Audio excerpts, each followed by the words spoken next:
আজ পর্যন্ত কোনোদিন মুসলমানদের উৎসব শবে বরাত একটা হিন্দু মসজিদে দেখার জন্য আসলো না।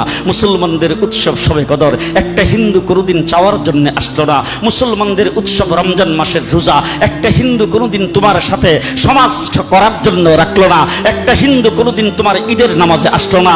একটা হিন্দু কোনোদিন তোমার সাথে জুমার নামাজে অংশগ্রহণ করলো না, তোমাকে দেখার জন্য পর্যন্ত আসলো না। তার কারণ হলো হিন্দুরা মনে করে এটা মুসলমানের উৎসব, আর তুমি মুসলমান হইয়া হিন্দুর দুর্গা পূজায় কিভাবে গেলা?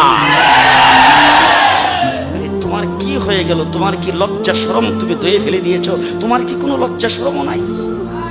তোমার কি কোনো লজ্জা শরম নাই? আবার কি সুন্দর বলতেছো, ধর্ম যার যার উৎসব সবাই। হাই হাই হাই, ও মুসলমান যুবকেরা ভালো করে শোনো, ধর্ম যার যার উৎসব সবার, তাইলে বিয়া যার যার বউ তো সবার।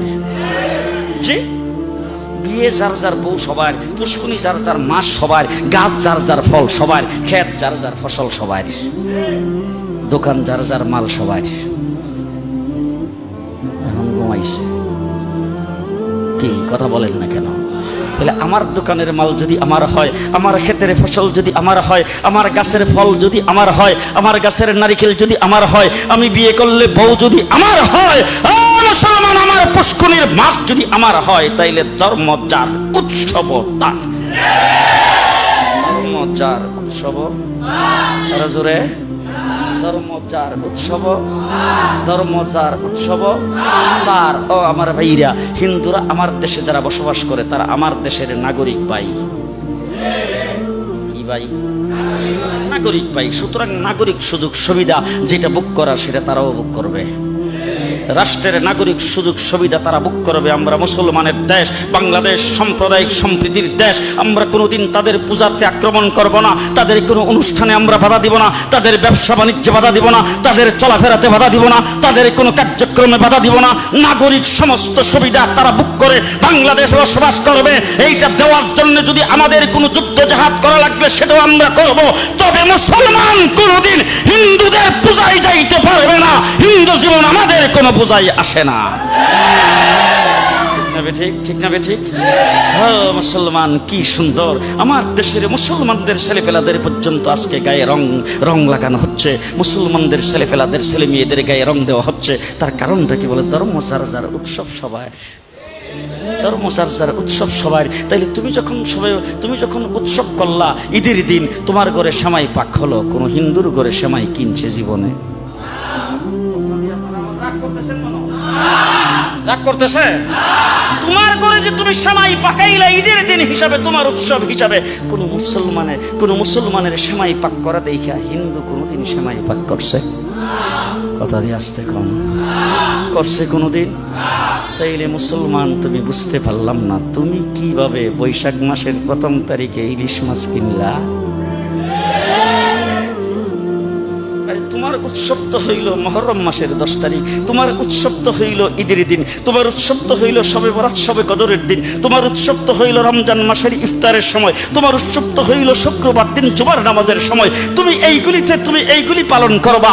মুসলমান হিন্দুদের উৎসব হইল মুসলমান সেই বৈশাখ মাসের 1 তারিখ। হিন্দুর ঘরে ইলিশ মাছ পাক করে পান্তা ভাত দিয়ে ভাত খাইতে পারে, তুমি মুসলমান খেতে পারো না। ঠিক? তুমি কিভাবে মুসলমান হইয়া তোমার কি একটু লজ্জাও করলো না? তোমার কি একটু লজ্জাও করলো না? মদিনার রাসূল কি বলতেছে?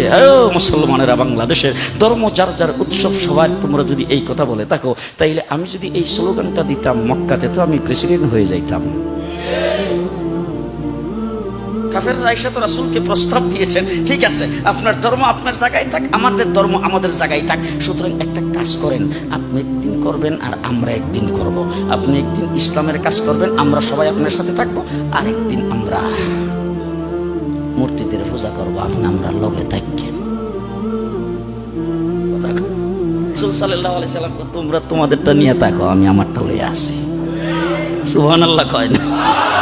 জিন্দেগিতে কোনোদিন তোমাদের সামনে তোমাদের ধর্ম পালন করা তো দূরের কথা, তোমাদের সামনে মাথা নত করবো না। মাথা নত করবো না। শুধু তাই না, আল্লাহর নবী তার চাচাকে ডাক দিয়ে বলছেন, চাচা যত ধরনের প্রস্তাব হতে পারে, তবে শুনে রাখেন, আমার এক হাতে যদি সূর্য এনে দেওয়া হয়, আর বাম হাতে যদি চন্দ্র এনে দেওয়া হয়, আর গোটা রাজত্বের মালিক যদি আমাকে বানিয়ে দেওয়া হয়, তবু আল্লাহ পাক যে উদ্দেশ্যে আমাকে প্রেরণ করেছেন তার থেকে চুল পরিমাণ, চুল পরিমাণ এদিক সেদিক হওয়ার মতো কোনো কায়দা নাই। তাইলে যেই নবী তাইফের জমিনে যায় মারি খাইলো কিন্তু সিলিন্ডার করলেন না, যিনি উহুদের লড়াইয়ে দান দান শহীদ করলেন সিলিন্ডার করলেন না, যিনি মাথা নত করলেন না, হযরতে বেলালকে বাড়ি মালিতে বা মাটির মধ্যে শাস্ত্রানো হয়েছে, হযরতে বেলালকে উত্তপ্ত বালির মধ্যে চাপা দিয়ে, পাথর চাপা দিয়ে রাখা হয়েছে, তাকে গলার মধ্যে রশি বেঁধে তারপরে রাস্তার বালিকার মধ্যে তাকে শাস্ত্রানো হয়েছে, যেইভাবে হযরতে হাব্বাব আর হুবাইবের উপর নির্যাতন করা হয়েছে, মুসলমান আমির হামজার লাশটাকে টুকরা টুকরা করা হয়েছে, তারপরও যেই নবী সিলিন্ডার করে নাই, আর তুমি সেই ইসলাম ধর্মে জন্মগ্রহণ করে তুমি কিভাবে বলো ধর্মচর্চার